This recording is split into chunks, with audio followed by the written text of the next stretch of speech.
Hello and welcome back to my Samurai Jack Retrospective. I'm your host, That Minnesotan Guy. Since we're still in Season 2, I should probably bring this up. The last episode and this one hold some significance to me. I saw them both on TV. But that's not all.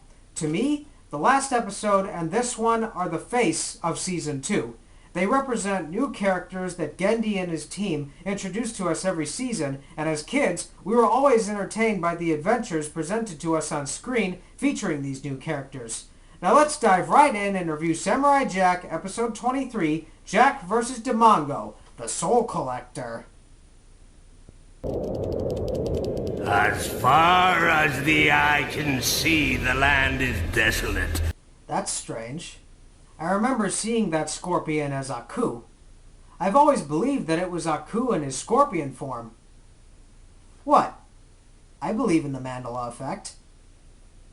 Aku vents his frustration about how he hasn't found a way to destroy Jack and summons a new minion. I summon Demongo!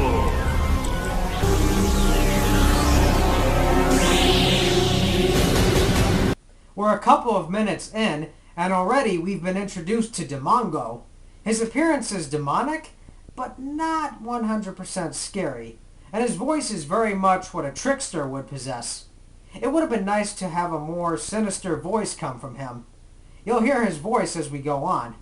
Aku tasks him with defeating Jack, and their conversation goes like this. What is thy bidding, my master? There is a great disturbance in the force. I have felt it. The enemy is Samurai Jack. He could destroy you. His sword is very powerful. He must not be allowed to return to the past. If he could be turned, he would become a powerful ally. Can it be done? He will join us or die, master. Make sure you don't spoil the news too quickly. He must know the truth at the right moment. We cut to Jack traveling in a canyon, and Demongo meets him from behind. This is the best shot of the episode by far.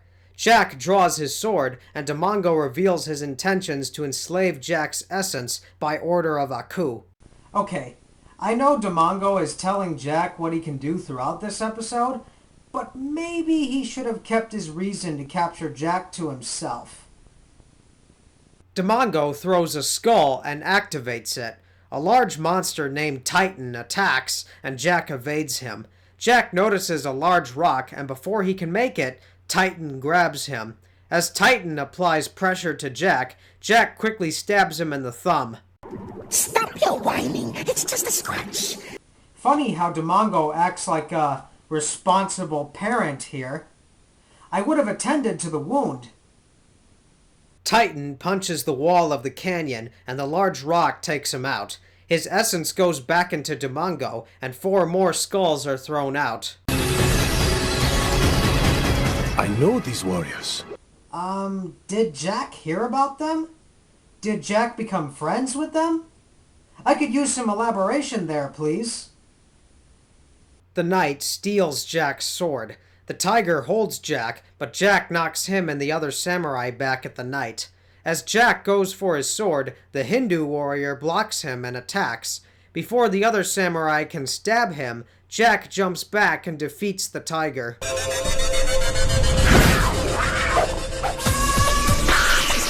So far, this action sequence is pretty good.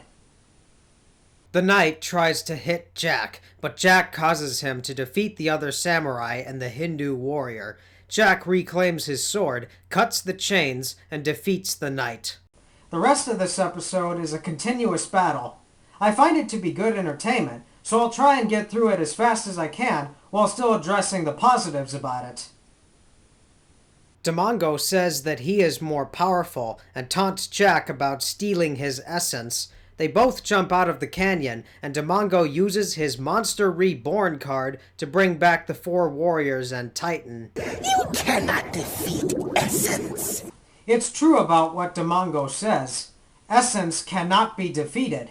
They are trapped souls. Only a free soul can truly be destroyed. Titan falls back into the canyon, and the four warriors engage in close combat. Jack is pushed back into the canyon, but he grabs the chain to knock Titan out. Jack defeats the Hindu warrior again, and the tiger...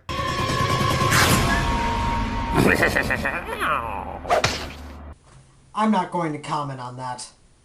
Jack then defeats the other samurai again, and we get this really cool 360-degree shot. Demongo then shows off his full arsenal of skulls, and Jack is forced to run in the canyon to get away from them.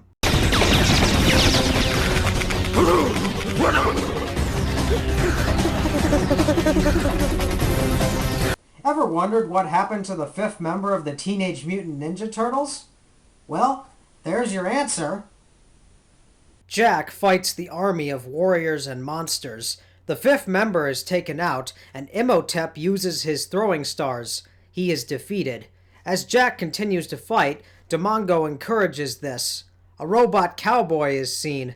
Jack states it is only a matter of time before he is defeated. Jack, the answer is right in front of your face. Free the essence, Demongo has no power. How do I free the essence? Yes, from within. I think Jack should have figured this out early on. But then again, we wouldn't get the action before our eyes.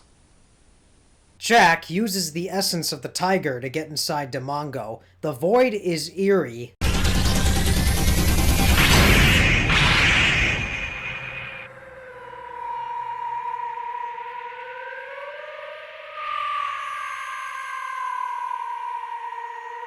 A sound like that is sure to drive you insane, especially when you're forced to serve a demon. And I free your essence!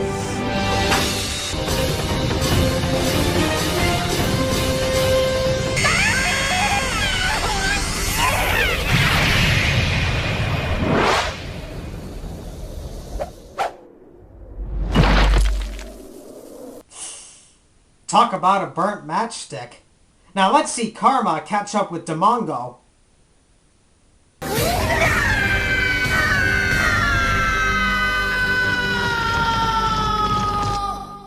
Despite everything that he went through, Demongo is still one of the most memorable antagonists of this great show. We end this episode with Aku trapping Demongo in a glass skull. Demongo wants forgiveness, but Aku says no. Wacha! So that was Jack versus Demongo, the Soul Collector. Not quite as suspenseful as the last episode, but it still has good tension. Demongo is very cool, and his arsenal of captured warriors and monsters was creative enough. Action was fun, and the music was great. Not much else to say, really. Join me next time when I review episode 24. Now just remember, folks, I make this show for fun. I'm That Minnesotan Guy, bringing you all quality entertainment since 1996. Or is it 1986 or 1976? I don't know. I'll see you all next time.